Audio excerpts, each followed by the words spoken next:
Welcome back to my channel. I'm Sonia. If this is your first time watching, go ahead and hit the subscribe button. Also, hit the like button and share it with a friend. Today, I wanted to touch on a topic, toxic relationships. I had, I have been through quite a few toxic relationships. Hold on, guys.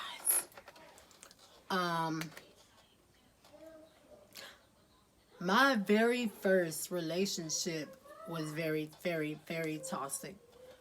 I mean, it was from the moment I actually met the guy. You know, everything was really bad. But of course, you know, the fact that I was dating an older guy. So he was 11 years older than me. We were like 11 years apart. And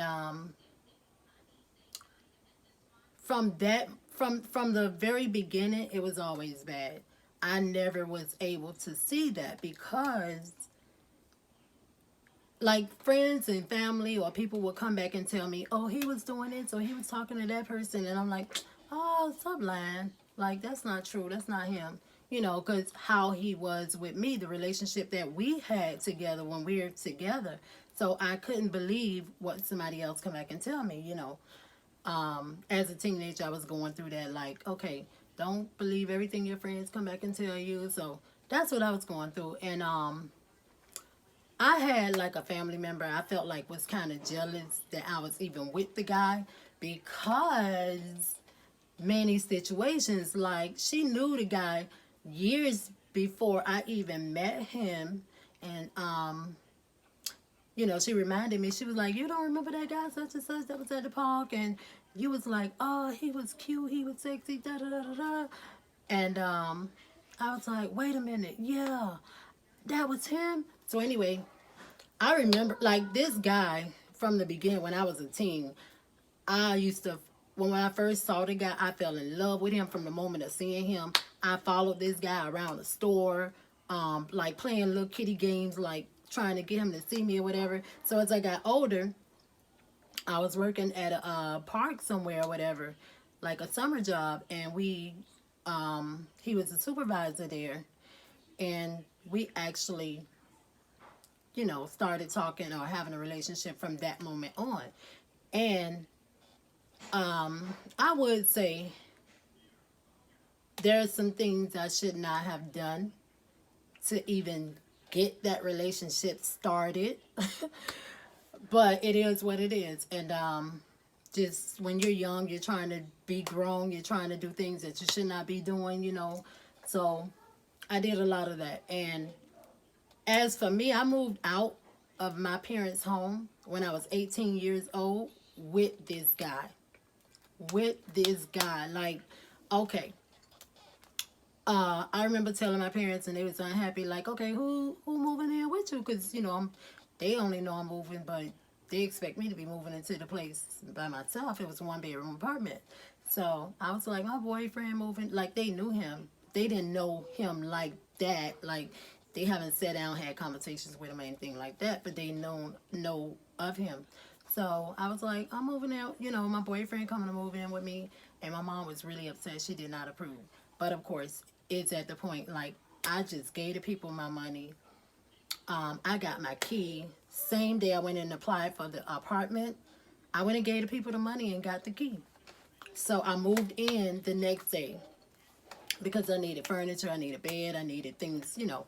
So I went to talk to my family. You know, the day that I got the key, I talked to my family about it just to try to get them to be okay with what's getting ready to happen. And everybody talked to me like, you're going to get pregnant because you're moving out. And I proved them wrong. I proved everybody wrong. I did not. So I moved in with this guy, but the first day that I moved into my place was the number one big red flag. That was the biggest red flag. You have to pay attention to those signs because this man is older than me, myself. I had him come move into my place He's bringing his belongings over there. I brought my things in the same day like that, right? He don't have much because he was living with his grandmother.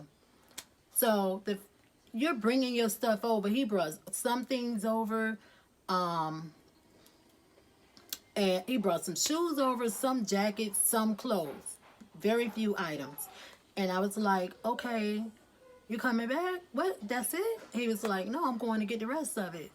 So I said, okay. So him leaving, he never came back that night. He didn't come back that night. I stayed in my own place alone. I stayed there alone, waiting and expecting him to come back. So that was the number one biggest red flag that I did not, I noticed it, but I think I overlooked it because I was giving him a try and this new beginning for me a try, right? So we moved into place together.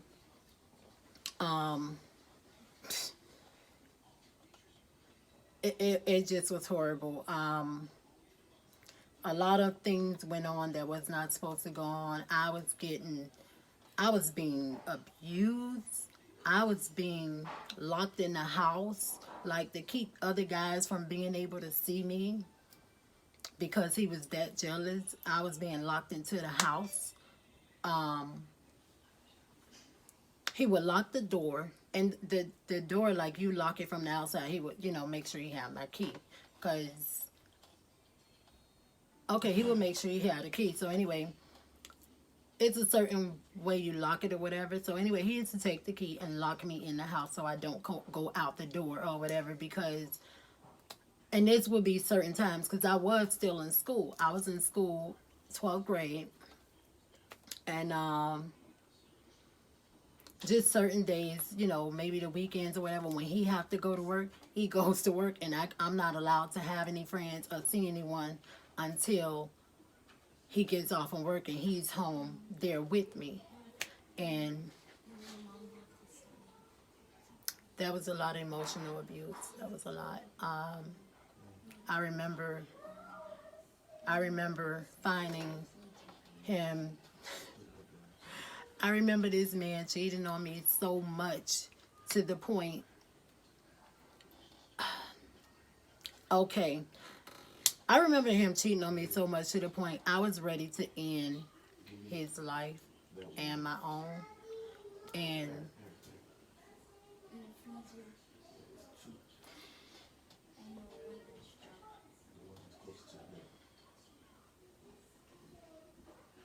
one minute.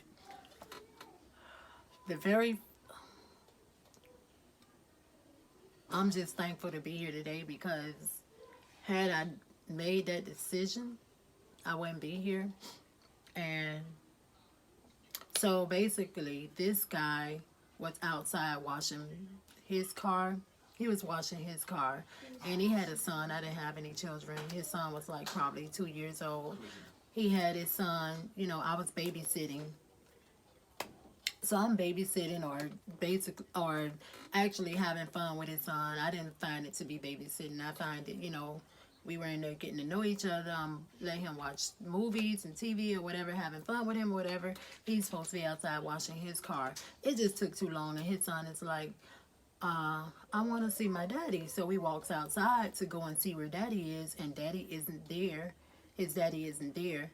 The car is gone, so I'm calling like, where are you? No, there's no answer. And this was probably 3 to 4 p.m. And I didn't get to see him until 2 a.m. with his son left with me. I'm not the mother. Like, I'm 18 years old, with someone else's child. So I cried, and I remember my cousin giving me the call, and she like, where Gate is? You know where he is?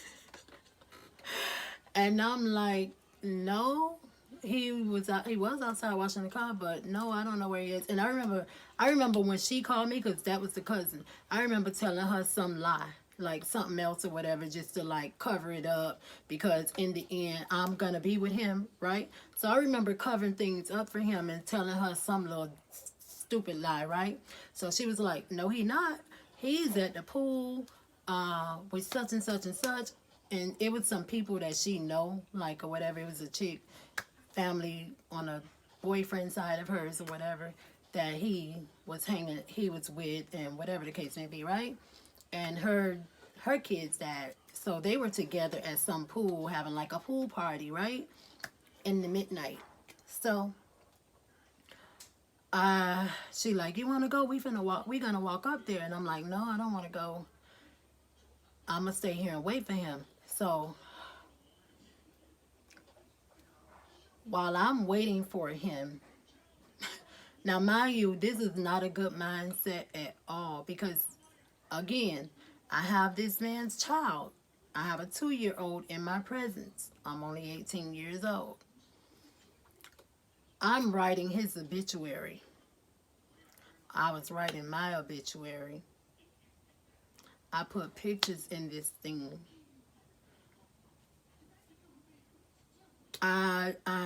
It just was a lot for me, you know, at a young age, to take on so much. And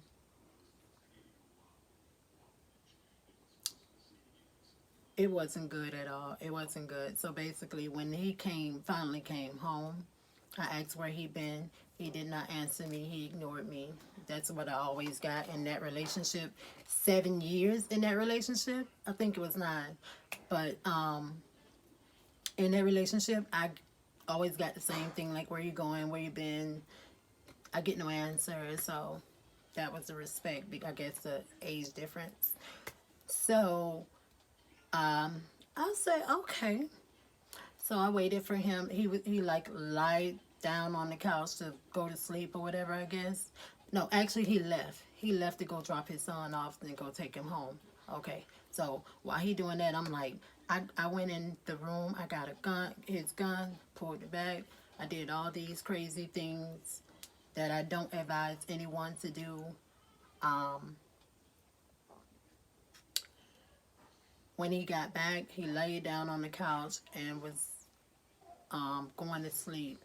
And I remember kissing him. I remember bending down over him, standing over him, bending down to kiss him. And I was like, goodbye. And when I said that, God had spoken to him for my sake and his. God had spoken to him and had told him exactly what was going on. Because as soon as he jumped up, he ran to the restroom to use the restroom. When he came back out, he was like, where's my gun? And I'm like, huh? And the weird part about, like, when he jumped up, I had it in my hand. So I sat down and I sat on it. Anything could have happened. There could have been an accident right there. He went to the bathroom. He came back. He asked for it. And he looked for it all over the room. He looked for it where it's supposed to be, which was the top drawer. And it wasn't there. So he obviously knew I had it, because something didn't seem right. Obvious from what he done wrong in guilty conscience.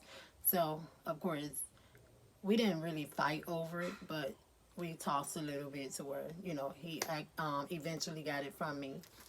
And I thank God that nothing bad happened in that situation.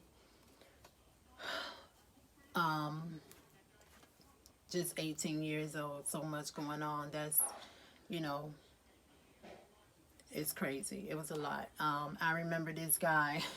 I remember following this guy to go, you know, him sneaking around trying to see women. And I'm following behind him, like directly behind him on the expressway. And he like doing this here number one and things or whatever. And I'm following behind him until, you know, I didn't get it. I didn't get it. And I probably was 19 at this point, 19 or 20 at this point. But I didn't get it. I'm following behind him. And at one point, I remember trying to get over to follow him, just doing this stupid thing on the expressway, that I almost hit a wall. And when that happened, I remember thinking that could have been my death. That could have been my death. So I was like, okay, it's time for you to give up, Sonia. It's time for you to give up. And I stopped, slowed down. I let him go on wherever he was intending to go. Got off the next exit, went home, and I still didn't really give up. I still didn't really give up. Like, I figured, okay, maybe he's at his son mother house. So I drive over there, and that's where he is. So I'm sitting outside the house, like, waiting for probably 30 minutes, and he didn't come out in 30 minutes. I wasn't going to knock on the door. I just wasn't. And I just left. I just left things like that. I left it the way it was, went home. And it was so many situations, just toxic. But the moment that I remember letting go was my mother was on her deathbed. And the day that I found out my mother was in the hospital, it was, things was really bad. I found lingerie in his truck. I found condoms in his truck that we didn't use. So I cut him up and waited for him to come back because he just went somewhere really quick, right? I waited for him to come back, and he's like, who on that is? I said, you tell me. So basically we went through the whole shenanigans about that, and he took off in his, no, I took off to go to a payphone or something, and he took off behind me. I think I had something of his, I'm not sure. And he took off behind me, hitting the back of my car while I'm going where I'm going. When I got to the payphone, we fighting over the paper. Like, we're out in the middle of where everyone could see us that's driving by, the cars going by. Right? So we're fighting, literally fighting. And he hit in the back of my car as I continued, I'm constantly driving. I had just found out my mother was in the hospital, wasn't going to make it or something or whatever. I had went by my family house to see what's going on. I'm like, okay, I'm going home. I'll be at the hospital in a bit, right? I'm going to go and see her. So I'm going home so I can get ready and to do that. And I didn't make it to the hospital as I should have went. I got into this big fight. He took, I'm getting dressed, and he took my keys, threw it on top of my roof. I could not get my keys. That's to my car. I couldn't get the keys to the house. Matter of fact, I was outside the house. And then he took off and left. So I'm outside my house, keys on top of my roof. My car, I can't get in my house. I can't get in my car, the keys on top of the roof, like on top of my roof. And he left. So after that happened, I remember, just going through the shenanigans of visiting my mom in the hospital, the hurt and pain. And then my mother eventually passed away, and he was not that support that I needed at that time. Like, I really needed support. I was in a lost space, and so many things happened. I wanted to commit suicide. I didn't want to be with him anymore. So, of course, I left him alone. I left him and finally gave up that relationship because it was not healthy for me. It was putting me in some bad, very bad situations. And I just wanted to say to anyone that this touches, do not allow yourself to be in a toxic relationship like that. It's not healthy. It's not worth it. It's not worth your time, your energy, your spirit. You can do better. You can do better. There's someone out there for everybody. And of course, I found my soulmate. Years later, I found my soulmate. And I'm married to him now. Very happily married. But do not stay in a relationship that have you to the point where you don't mind giving up your life. It's not worth it. that was a very emotional topic for me, you all. Thank you so much for watching, and I'll see you guys next time. Bye.